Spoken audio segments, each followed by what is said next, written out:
I have done the strongest stands and the strongest boss. So now it's time for the curtains to fall for the strongest waifus.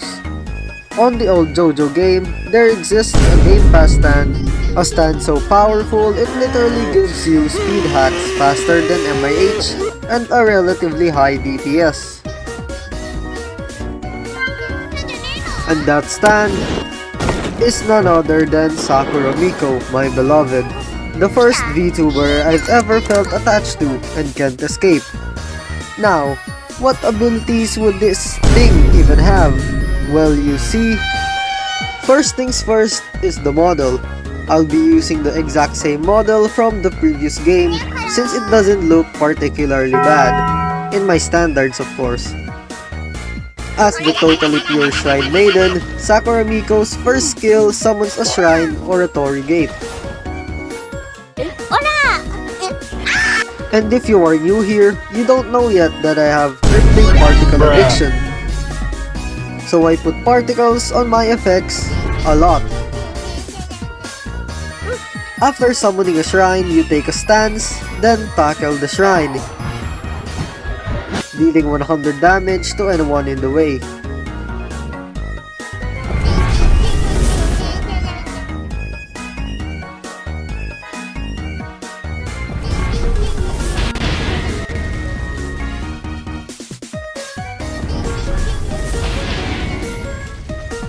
Now, skill 2 is a Sakura Aura.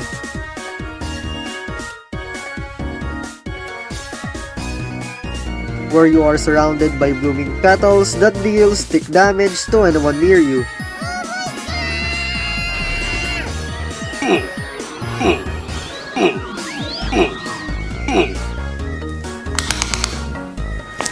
Ooh, that's kind of small. While this skill is active, you can also use any other skill, so it basically gives you extra damage to your combos. Now, it's not just that. While this skill is active, you also get a status effect called Resistance, which makes you take 2 times less damage. Back in the old JoJo game, Sakura Miko had a skill where she screeches and damages anyone hearing it. So now skill 3 will be that, but on steroids.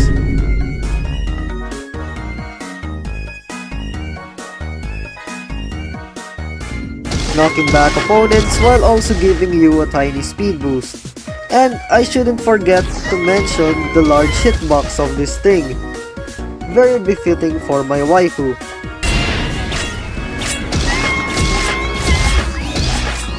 The final skill will be a short grab move, where you grab the target by the neck, smash them to the floor, throw them up, then land a punch, which deals decent damage.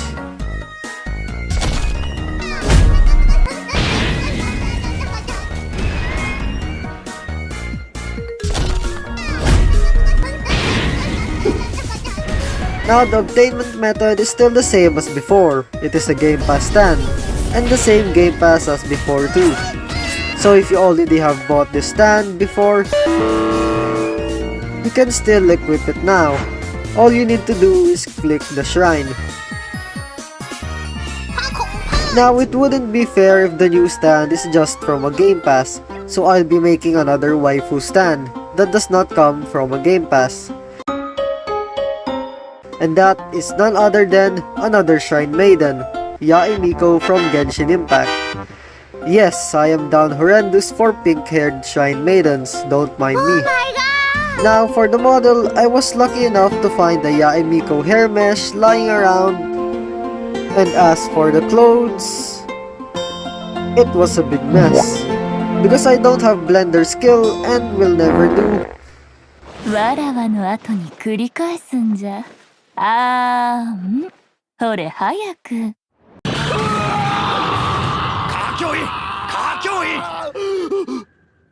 Anyway, after welding the parts together, I can now stand beside my Lego 何か面 waifu. 白いものはあったか？ Oh, hell no, man. So now, skill 1 is a lightning blast from the skies. He went where I finally used beams and not just 3000 particle emitters.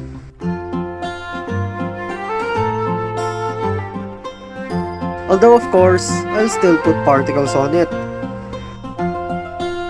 I made some spinning animations and gave the skill little to no cooldown because waifu.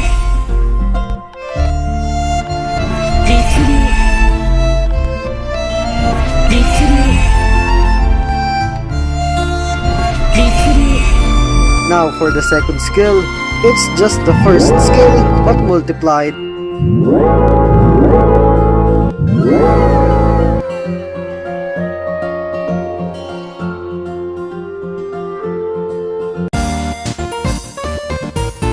And it spawns in the front instead of the back. Wow, variation. Anyway, it has different sound effects though, so technically it's different.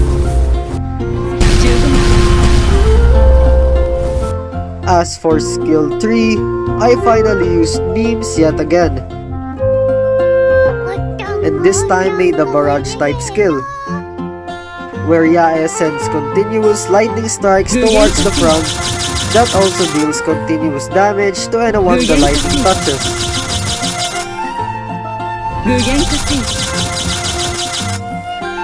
Now, the final skill is Yae Miko's burst in-game, but obviously a more scuffed, funny Lego game variation.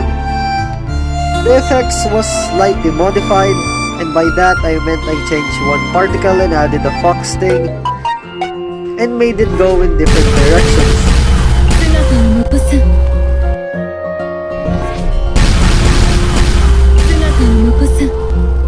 But since this is my beloved waifu, I added something I've never done before. I added impact frames to make the skill obviously more impactful.